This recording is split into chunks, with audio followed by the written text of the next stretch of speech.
আপনি কি জানেন আপনার প্রিয় পানীয় ফ্যান্টা আসলে হিটলারের নাৎসি জার্মানিতে তৈরি হয়েছিল? আর এর পেছনে লুকিয়ে আছে দ্বিতীয় বিশ্বযুদ্ধের এক চরম সংকট।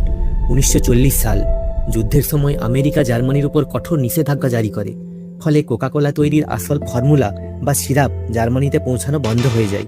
জার্মানির কোকাকোলা ফ্যাক্টরির প্রধান মার্কস কিট বিপদে পড়েন। সিরাপ নেই, কিন্তু কারখানা তো চালাতে হবে।